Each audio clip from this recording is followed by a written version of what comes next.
In today's video, we are going to be diving into one of the most iconic and controversial images of war. This image is called the Valley of the Shadow of Death.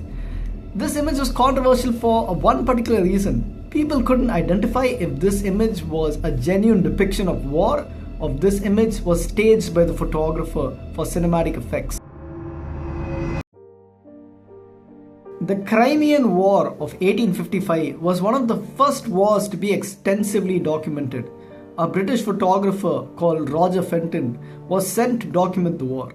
During the war, Roger Fenton arrived to a landscape in a city of Sevastopol, and in this landscape he noticed that the landscape was covered by cannonballs, the brutal aftermath of a war. Roger Fenton shot two images of this landscape. One where the landscape was littered with cannonballs and one where the landscape was clear with no cannonballs whatsoever. Here's where the confusion begins. Was this an actual depiction of war and were the cannonballs later removed by the army in search of reusable artillery? Or was this an actual image where Roger Fenton staged the image, where Roger Fenton placed the cannonballs to make the image more dramatic? This question has been confusing the minds of historians and photographers for decades now. Which one was taken first? That became the mystery of this pair of photographs. It tortured me.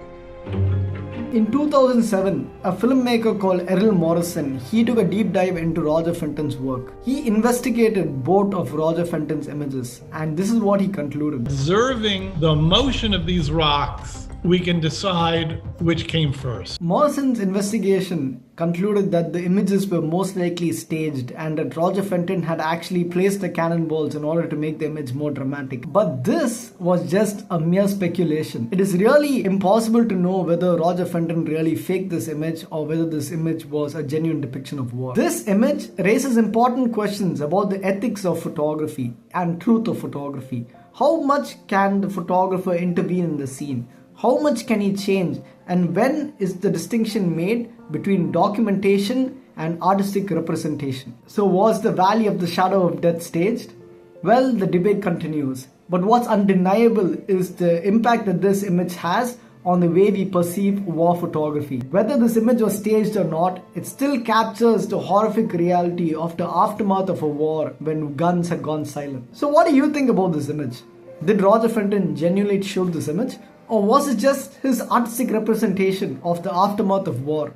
Let me know down in the comments. I hope you guys enjoyed the video. If you did, like, comment and share and subscribe to your boy, the most badass photographer on YouTube. More interesting videos coming your way. So stay tuned and I'll see you guys in the next one.